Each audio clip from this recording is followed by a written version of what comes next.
નવી દુનિયા સાથે મળી સો રચીએ નવી દુનિયા સાથે મળી સો જીતીએ દુનિયા ટીચર બંધ કરવા દો રોજ થોડું એને વધુ આંબે જશો કદને કઠિન મનના વિચાર હકીકત બન્યા સિદ્ધિ ફળથી આનંદ મળશે કોશિશ કરી વધો લક્ષ્ય બુલંદ કરો.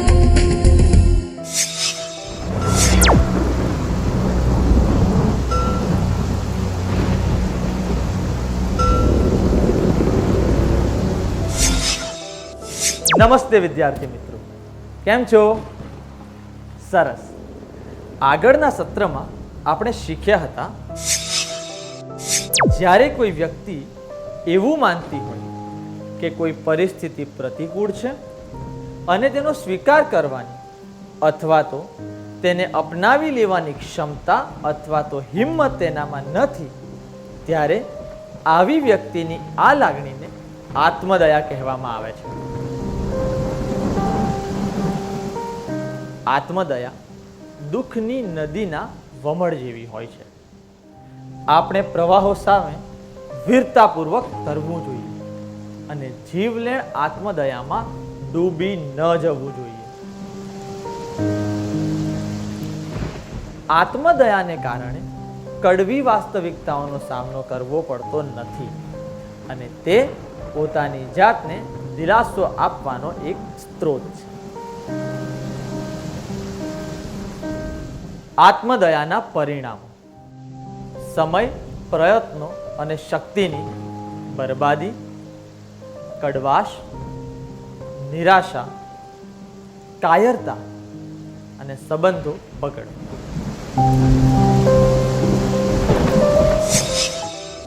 ચાલો આત્મદયા અને લોકોમાં તે કેવી રીતે દેખાઈ આવે છે તે વિશે વધુ જાણીએ. ગીતાના કિસ્સા દ્વારા શરૂ કરીએ. ગીતાને વારંવાર માથું દુખે છે. જ્યારે તેનું માથું દુખે ત્યારે તે પલંગ પર પગ સંકોડીને સૂઈ જાય છે અને ફરિયાદ કરવા લાગે છે. એક વખત તેની નાની બહેન જયાને નૃત્યના કાર્યક્રમમાં જવાનું હોવાથી તે ઉતાવળમાં હતી. અચાનક તેના બ્લાઉઝ ઉપર પાણી પડ્યું. આથી તેના પર ઇસ્ત્રી કરવા માટે તેને ગીતાની મદદની જરૂર હતી. જયાએ તેને કહ્યું, વાતને ખોટી રીતે વધારીને નાના બાળકની જેમ ફરિયાદ કરવાનું બંધ કર્યું. ગીતાએ જવાબ આપ્યો, તને ખબર છે મને કેટલું માથું દુખે છે? અને તે તેના મમ્મીને જયાના વર્તન અંગે ફરિયાદ કરવા લાગી.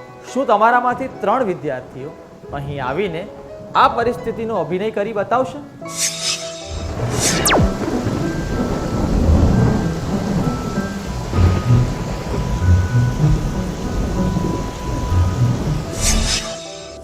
ખૂબ સરસ અભિનય કર્યો, આભાર.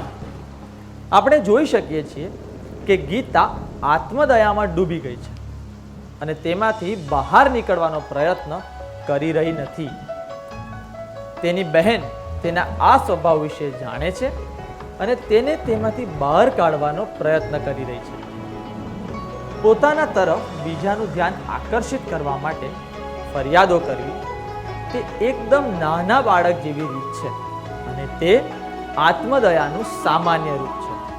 આપણે એ પણ જોઈ શકીએ છીએ કે ગીતા પોતાની બહેનનો ઈરાદો જાણ્યા વિના જ તેની ભૂલો કાઢી રહી છે. છોકર રમતમાં તે તેની સાથે વાત કરવાની પણ ના પાડી દે છે. આવી રીતે કેટલાક લોકોને પોતાની યાતના વધારીને કહેવાની આદત હોય છે. આત્મદયામાં સમાવિષ્ટ હોય છે લોકોનું ધ્યાન, સહાનુભૂતિ અથવા તો સમર્થન મેળવવા માટે ફરિયાદ કરવી, અન્ય લોકોને દોષી ઠેરવવા, વિરોધ અને દુશ્મની. દુઃખનો સ્વીકાર કરી પરિપક્વતા દાખવવી અને વારંવાર તે યાદ કરવાને બદલે તેને મગજમાંથી કાઢી નાખવાના પ્રયત્ન કરવો વધુ યોગ્ય છે. હવે માલિનીનો કિસ્સો લઈએ. માલિની ક્વિઝમાં હોશિયાર હોવાને કારણે ક્વિઝ જીતવા માટે તે સ્કૂલમાં ખૂબ લોકપ્રિય છે એક પ્રખ્યાત ક્વિઝ કોમ્પિટિશનમાં સ્કૂલમાં બધા જ એવું માનતા હતા કે પ્રથમ ઇનામ માલિનીને જ મળશે, પરંતુ તે ટાઈ બ્રેકિંગ બઝર રાઉન્ડમાં હારી ગઈ. તે લાગણીવશ થઈ ગઈ અને કહેવા લાગી, મારા નસીબ કેવા છે, મેં થોડું વહેલું બઝર કેમ ન દબાવ્યું. તેને ફરી પાછી ઉત્સાહમાં લાવવા માટે કોઈ સફળ ન થયું. શું તમારામાંથી 2 વિદ્યાર્થીઓ આનો અભિનય કરશે?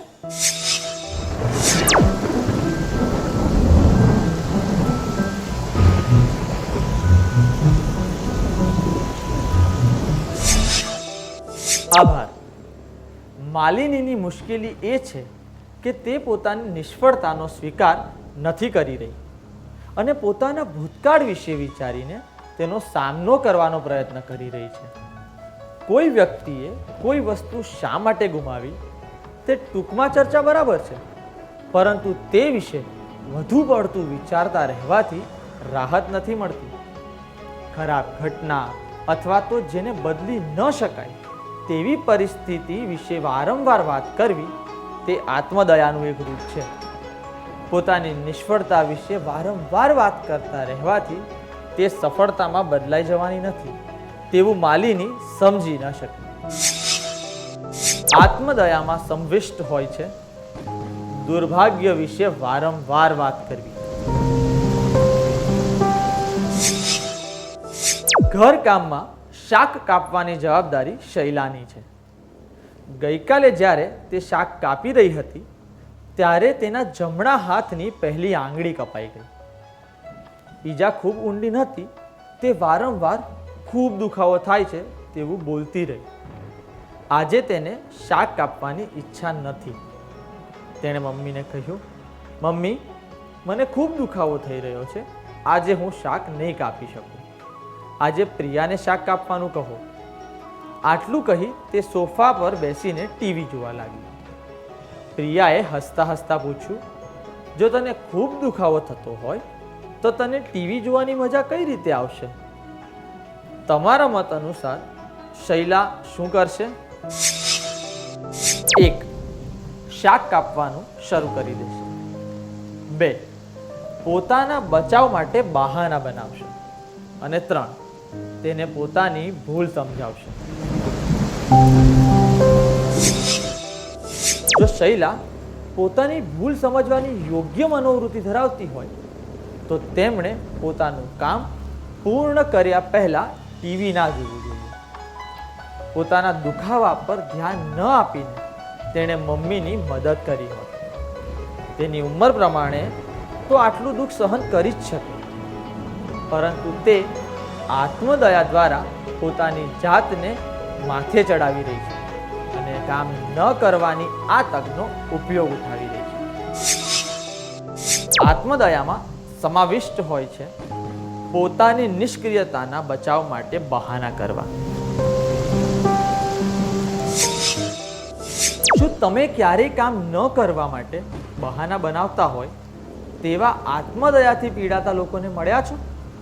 અથવા તો તમે ક્યારે આત્મદયા ભર્યું વર્તન કર્યું છે?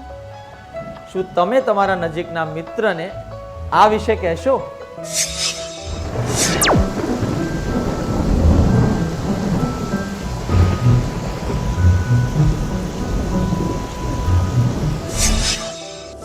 આભાર. હવે વધુ એક કિસ્સો સાંભળીએ.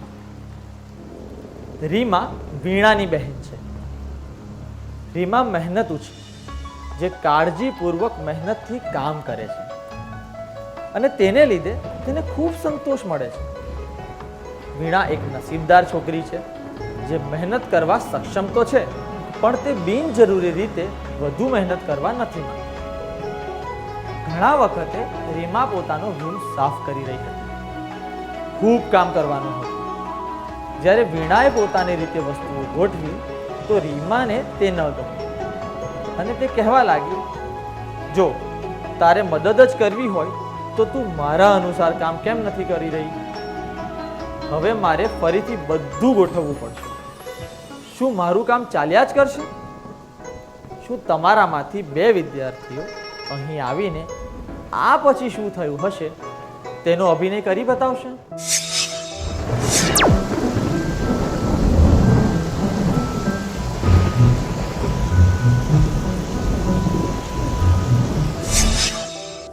આભાર. આવી રીતે પણ લોકોમાં આત્મદયા દેખાઈ આવે છે. વસ્તુઓ પ્રત્યે પોતાના દૃષ્ટિકોણને કારણે રીમા મુશ્કેલીઓનો સામનો કરી રહી છે.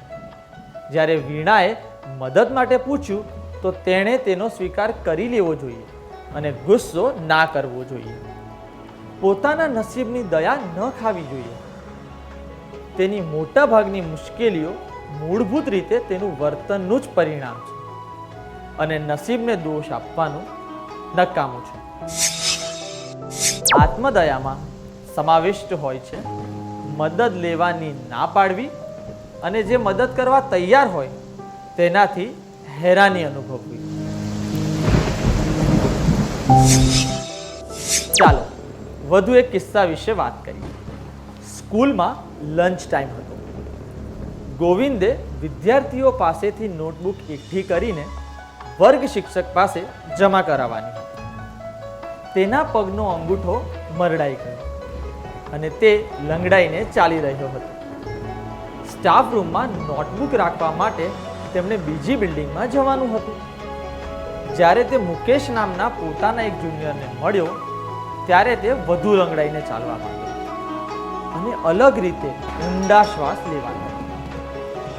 મુકેશે તેને પૂછ્યું તો તેણે જવાબ આપ્યો, મને પગના અંગૂઠામાં ખૂબ દુખાવો થાય છે. મારે આ બધી નોટબુક લઈને સ્ટાફ રૂમમાં જવાનું છે.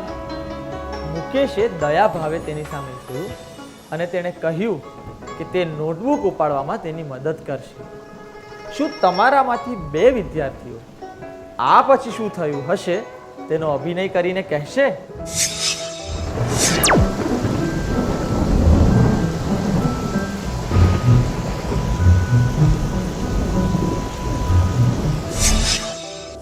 ખૂબ સરસ અભિનય હતો. આભાર. ગોવિંદના વાક્ય પરથી એ સ્પષ્ટ થાય છે કે મુકેશની સહાનુભૂતિ મેળવવા માટે તે આત્મદયામાં ડૂબી ગયો. આવી રીતે અન્ય લોકોમાં પોતાના પ્રત્યે સહાનુભૂતિ ઉત્પન્ન કરીને પોતાનું કામ કઢાવવા માટે કેટલાક લોકો આવું વર્તન કરે છે. કેટલાક લોકો અન્ય લોકોમાં અપરાધ ભાવ ઉત્પન્ન કરીને તેના પાસે પોતાનું કામ કરાવે છે. આવા વર્તનથી દૂર રહેવું જોઈએ. આત્મદયામાં સમાવિષ્ટ છે અન્ય લોકોમાં સહાનુભૂતિ, અપરાધ ભાવ વગેરે ઉત્પન્ન કરી તેની પાસેથી કામ કઢાવવું. હવે વધુ એક બનાવ વિશે જોઈએ. ગોપાલ બસ સ્ટોપ પર એકલો ઊભો હતો. એક અજાણ્યો માણસ ચાલતો ચાલતો તેની પાસે આવ્યો અને તેને કહેવા લાગ્યો કે તેનો સેલફોન ખોવાઈ ગયો છે અને તેમને પોતાના ઘરે વાત કરવાને બહાને ગોપાલ પાસેથી સેલફોન માંગ્યો. સ્વાભાવિકપણે ગોપાલે તેને પોતાનો સેલફોન આપી દીધો. અજાણ્યા માણસે તેને 12A નંબરની બસ આવે છે કે નહીં તે જોવાનું કહ્યું. બસ માટે બીજી બાજુ જોઈને જ્યારે ગોપાલે તે વ્યક્તિ તરફ જોયું ત્યારે તે ત્યાંથી અદૃશ્ય થઈ ગયો. ગોપાલને હજુ પણ સમજમાં નથી આવતું કે તે માણસ મોટરસાયકલ પર ગયો કે બસમાં બેસીને. જ્યારે ગોપાલ સ્વસ્થ થયો ત્યારે તેને કોઈ વ્યક્તિએ તેનું ખિસ્સું કાપી લીધું હતું તે યાદ આવી ગયું. તે તરત જ વિચારવા લાગ્યો, લોકોને ફક્ત હું જ શા માટે મળું છું? આ પરથી શું વ્યક્ત થાય છે? 1. આનંદપૂર્વક મુશ્કેલીઓનો સ્વીકાર કરવાની ગોપાલની ક્ષમતા. 2. જરૂરિયાતમંદ લોકોને મદદ કરવાની ગોપાલની ક્ષમતા. અને 3. ગોપાલની આત્મદયા. અહીં ગોપાલની આત્મદયા વ્યક્ત થાય છે. ગોપાલના દુર્ભાગ્ય માટે આપણે તેના પ્રત્યે સહાનુભૂતિ દર્શાવી શકીએ છીએ, પરંતુ પોતાની બેદરકારી માટે તે ફક્ત પોતાની જાતને જ દોષ આપી શકે છે. તેણે પોતાનો દ્રષ્ટિકોણ બદલવો જોઈએ અને અન્ય લોકોને દોષ ના આપવો જોઈએ. ભવિષ્યમાં તેણે વધુ સાવધાન રહેવું જોઈએ અને પોતાના કાર્યની જવાબદારી પોતે જ લેવી જોઈએ, તેમજ આત્મદયામાં ડૂબી ન જવું જોઈએ. આત્મદયામાં સમાવિષ્ટ હોય છે પોતાના દુર્ભાગ્ય માટે અન્ય લોકોને દોષી ઠેરાવવા. ચાલો એક પ્રવૃત્તિ કરીએ. શું તમે ક્યારે તમારી બેદરકારીને લીધે તમને થયેલા નુકસાન માટે અન્ય લોકોને દોષી ઠેરાવ્યા છે? અથવા તો કોઈએ પોતાની બેદરકારી માટે તમને દોષી ઠેરવ્યા છે? શું તમે આ વિશે તમારા નજીકના મિત્રોને કહેશો?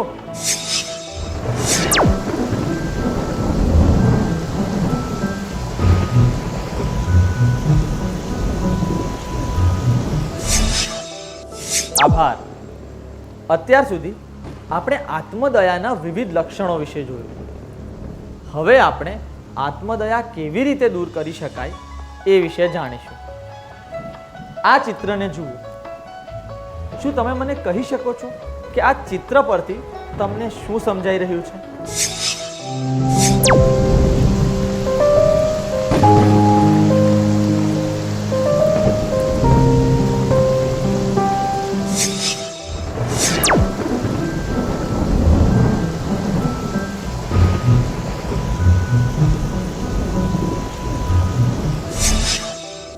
તમારા દ્રષ્ટિકોણને આધારે તમે આ ચિત્રને એરો રૂપે અથવા તો શબ્દ રૂપે જોયું હશે.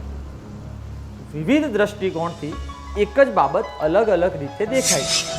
હવે જેવી રીતે અહીં બતાવવામાં આવી રહ્યું છે, તમે તમારા જમણા હાથનો અંગૂઠો ઊંચો કરો. હવે તમારી ડાબી આંખ બંધ કરો અને ઊંચો કરેલો અંગૂઠો તમારી જમણી આંખ તરફ લઈ જાઓ. તમે શું જોઈ શકો છો? તમે મોટા અંગૂઠા સિવાય કંઈ જ જોઈ શકતા નથી, બરાબર ને? હવે જમણી આંખ ખોલ્યા વિના તમારો અંગૂઠો શક્ય હોય એટલો તમારાથી દૂર લઈ જાઓ. હવે તમે શું જોઈ શકો છો? હવે તમે ઊંચો કરેલો અંગૂઠો તેની આજુબાજુની વસ્તુઓ અને દૂર દૂર સુધી જોઈ શકો છો, બરાબર ને? જો આપણે આપણી સમસ્યાઓને વ્યક્તિગત રીતે લઈશું તો આપણને તે વધુ મોટી લાગશે અને તેનાથી વધુ ડર લાગશે. તેમજ તેનો ઉકેલ લાવવાનું આપણા માટે મુશ્કેલ બની જશે. પરંતુ જો આપણે આ સમસ્યાઓમાંથી વ્યક્તિગત રીતે આપણાથી શક્ય હોય તેટલું દૂર રહીશું તો આપણે તેના વિવિધ પાસા જોઈ શકીશું અને આપણને તેનાથી વધુ ડર પણ નહીં લાગે. આમ આત્મદયાથી દૂર રહેવા માટે આપણે સમસ્યાઓને વિવિધ દ્રષ્ટિકોણથી જોવી જોઈએ. હવે તમે અહીં શું જોઈ રહ્યા છો?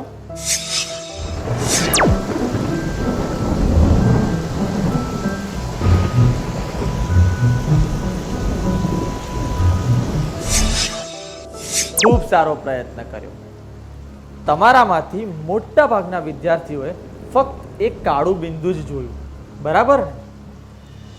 તમે બિંદુથી ખૂબ જ મોટી સફેદ ખાલી જગ્યા કેમ ના જોઈ? કારણ કે આપણે વસ્તુઓ અથવા તો પરિસ્થિતિઓને એક સાધારણ અને પરંપરાગત દ્રષ્ટિકોણથી જ જોઈએ છીએ અને આપણું ધ્યાન ભૂલો પર જ ધ્યાન કેન્દ્રિત કરે છે. તેનાથી વિરુદ્ધ આપણે સકારાત્મક બાબતો પર ધ્યાન આપવું જોઈએ. આત્મદયાથી દૂર રહેવા માટે આપણે સકારાત્મક બાબતો પર ધ્યાન કેન્દ્રિત કરી આગળ વધવું જોઈએ. હવે વધુ એક કિસ્સા વિશે વાત કરીએ. ઉનાળાના દિવસોમાં એક દિવસ તમને ખૂબ તરસ લાગે છે અને તમે ઓરેન્જ જ્યુસ પીવા માટે એક દુકાન પાસે ઊભા રહો છો. પરંતુ બદનસીબે ત્યાં દાડમ સિવાય અન્ય કોઈ ફળના જ્યુસ ઉપલબ્ધ ન હતા. તમે શું કરશો? જો ત્યાં તમને ઓરેન્જ જ્યુસ મળ્યો હોય તો તમે ઓરેન્જ જ્યુસ પીધો.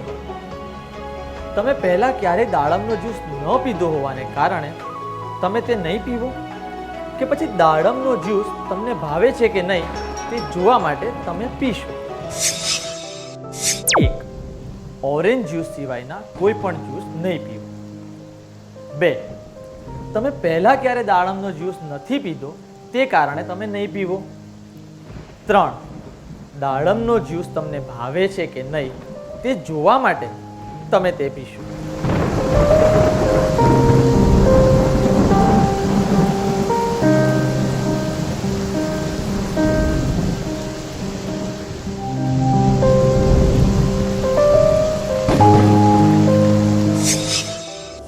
ઓરેન્જ જ્યુસ સિવાયના કોઈ પણ જ્યુસ પીવાની ના પાડી દેવી અથવા તો તમે પહેલાં ક્યારેય દાડમનો જ્યુસ પીધો ન હોવાને કારણે તે ન પીવો વગેરે આત્મદયા સભર કાર્યો છે, જેને લીધે આપણે નવી તકો સ્વીકારી શકતા નથી.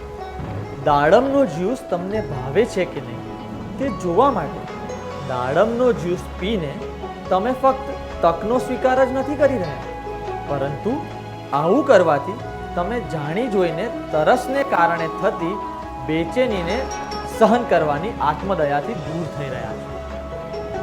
આમ આત્મદયાથી દૂર રહેવા માટે આપણે શક્યતાઓને અપનાવવી જોઈએ. શું હવે આપણે જે શીખ્યા તે ટૂંકમાં જોઈ લઈએ? બધા જ વિદ્યાર્થીઓ એક પછી એક મુદ્દો રજૂ કરશે, બરાબર?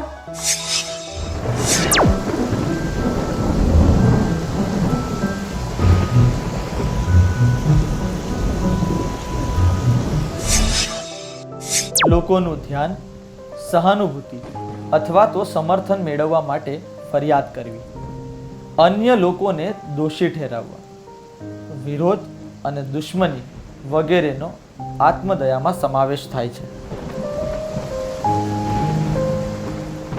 આત્મદયાથી દૂર રહેવા માટે આપણે સમસ્યાઓને વિવિધ દ્રષ્ટિકોણથી જોવી જોઈએ. આપણે સકારાત્મક બાબતો પર ધ્યાન કેન્દ્રિત કરી આગળ વધવું જોઈએ. આપણે શક્યતાઓ અપનાવવી જોઈએ. આટલી સરસ રીતે સત્રનો સારાંશ કરવા બદલ આભાર. શું હવે આપણે થોડું ગૃહ કાર્ય લખી લઈએ, જેથી આપણને આ સત્રમાં શીખેલી બાબતો સારી રીતે યાદ રહી જાય?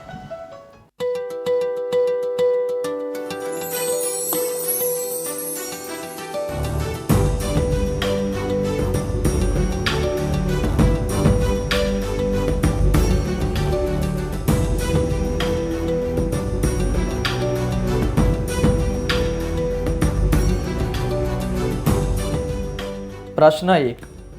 તમે વિજ્ઞાનની પ્રેક્ટિકલ એક્ઝામ આપી રહ્યા છો. તમારે એક્ઝામના સવાલની પસંદગી માટે આપેલી ચિઠ્ઠીઓમાંથી કોઈ પણ એક ચિઠ્ઠી ઉપાડવાની છે અને તેમાં જે લખેલું હોય તેના પર એક્ઝામ આપવાની છે. તમે જે ચિઠ્ઠી ઉપાડો છો તેમાં જેનો પ્રયોગ ખૂબ લાંબો અને વધુ સમય સુધી ચાલે તેવો વિષય આવ્યો, જ્યારે અન્ય વિદ્યાર્થીઓએ ઉપાડેલી ચિઠ્ઠીઓમાં નાના પ્રયોગ હોય તેવા વિષય નીકળ્યા. જો તમે આત્મદયાથી પીડિત વ્યક્તિ ન હો તો તમે શું કરો? જવાબ 1. હું અન્ય વિદ્યાર્થીઓને કહીશ, તમે બધાએ સરળ વિષયો પસંદ કરી લીધા, આથી મારે લાંબો પ્રયોગ જ રહી ગયો. 2. હું કહીશ, મને સમજાતું નથી કે આટલા વિદ્યાર્થીઓમાંથી મને જ સૌથી લાંબો પ્રયોગ શા માટે મળ્યો. અને 3. કોઈ પણ જાતની ભૂલ કર્યા વિના તે પ્રયોગ પૂર્ણ કરવામાં હું મારું ધ્યાન કેન્દ્રિત કરીશ. પ્રશ્ન 2. તમારા વર્ગમાં લેસર વિશેનો અભ્યાસ ચાલી રહ્યો છે.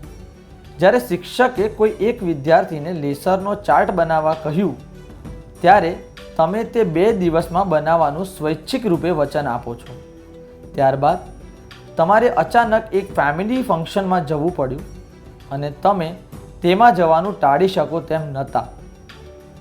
જો તમે આત્મદયાથી પીડિત વ્યક્તિ ન હો તો તમે શું કરશો? જવાબ 1. હું વિચારીશ, મેં આ ચાર્ટ બનાવવાનું કામ મારે માથે લેવાની મૂર્ખાઈ કેમ કરી. જવાબ 2. હું ચાર્ટ પૂર્ણ કરવામાં કોઈની મદદ લઈશ અને નિશ્ચિત સમયે ચાર્ટ પૂર્ણ કરીશ. જવાબ 3. હું વિચારીશ, શું મારી મદદ માટે કોઈ જ નથી? પ્રશ્ન 3. શનિવારે રાતે તમે મોડા સૂતા હોવાને કારણે જ્યારે તમે રવિવારે ઉઠ્યા ત્યારે જ તમારું માથું દુખી રહ્યું હતું. સામાન્ય રીતે તમે રવિવારે પછીના અઠવાડિયામાં તમારે પહેરવાના કપડાં ધુવો છો, પરંતુ આજે તમે માથા પર હાથ રાખીને બેઠા છો. તમારી મમ્મી તમને પૂછે છે, તારે આજે કપડાં નથી ધોવા, શું થયું? જો તમે આત્મદયાથી પીડિત વ્યક્તિ નથી તો તમે શું જવાબ આપશો? જવાબ 1, હું કહીશ, મમ્મી, કાલે રાત્રે હું મોડો સૂતો હોવાને કારણે મારું માથું દુખી રહ્યું છે.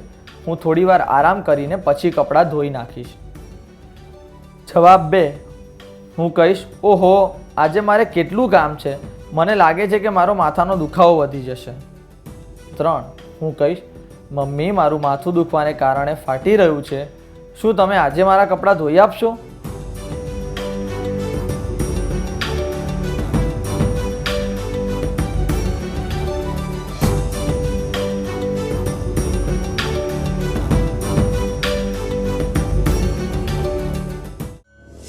શું તમે આગલા સત્રમાં આ ગૃહ કાર્ય પૂર્ણ કરી લાવશો?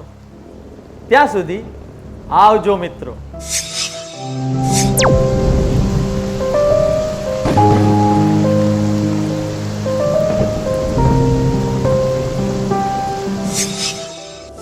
નમસ્તે વિદ્યાર્થીઓ, આશા રાખું છું કે આગલા સત્રમાં આપેલું ગૃહ કાર્ય તમે બરાબર રીતે પતાવ્યું હશે. આવો તમારા જવાબ ચકાસીએ.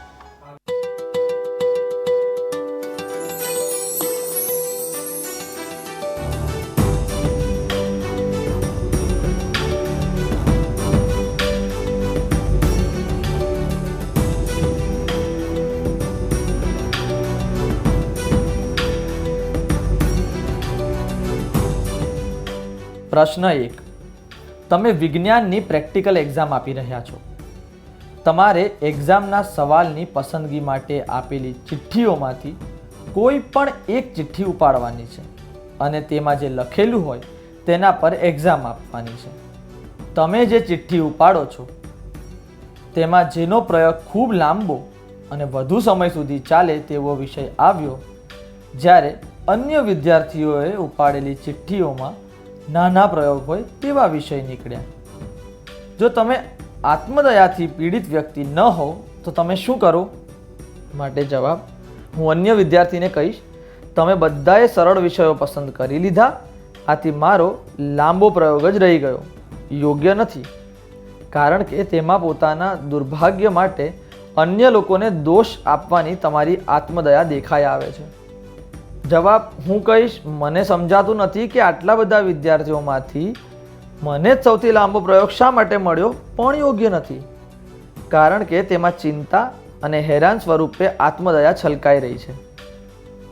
જ્યારે જવાબ, કોઈ પણ જાતની ભૂલ કર્યા વિના તે પ્રયોગ પૂર્ણ કરવામાં હું મારું ધ્યાન કેન્દ્રિત કરીશ યોગ્ય છે, કારણ કે તેમાં તમે સકારાત્મક બાબતો પર ધ્યાન કેન્દ્રિત કરીને આત્મદયાથી દૂર રહેવાનો પ્રયત્ન કરી રહ્યા છો તેવું સ્પષ્ટ દેખાય છે.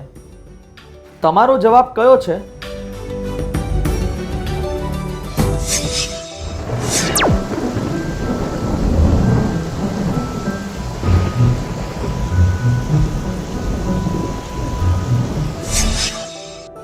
પ્રશ્ન 2, તમારા વર્ગમાં લેસર વિશેનો અભ્યાસ ચાલી રહ્યો છે.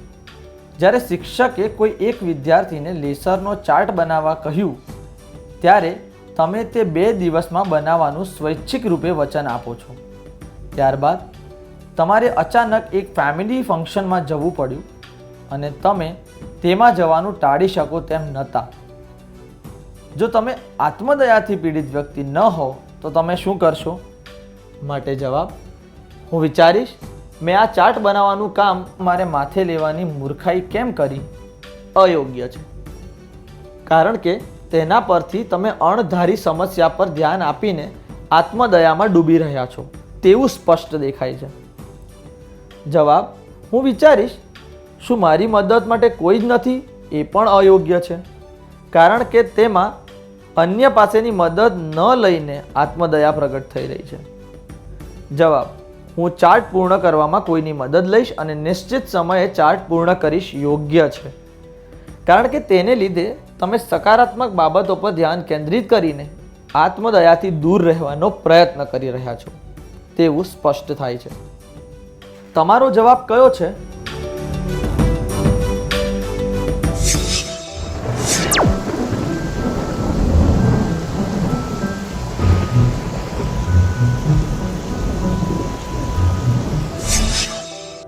પ્રશ્ન 3. શનિવારે રાતે તમે મોડા સૂતા હોવાને કારણે જ્યારે તમે રવિવારે ઉઠ્યા ત્યારે જ તમારું માથું દુખી રહ્યું હતું. સામાન્ય રીતે તમે રવિવારે પછીના અઠવાડિયામાં તમારે પહેરવાના કપડાં ધુવો છો, પરંતુ આજે તમે માથા પર હાથ રાખીને બેઠા છો. તમારી મમ્મી તમને પૂછે છે, તારે આજે કપડાં નથી ધોવા? શું થયું?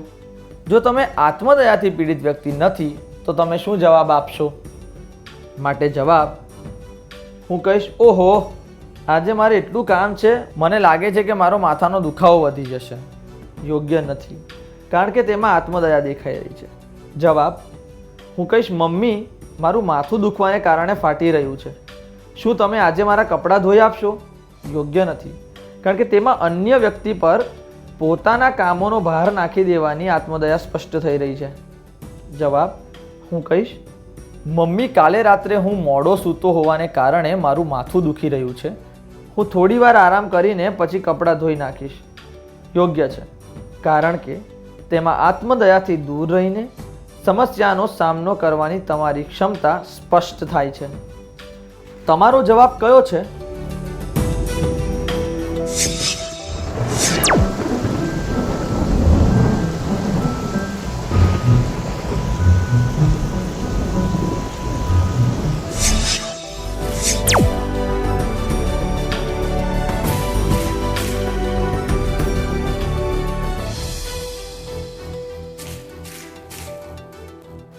જે વિદ્યાર્થીઓના બધા જ જવાબ સાચા હતા તેઓ ખરેખર પ્રશંસાને પાત્ર છે.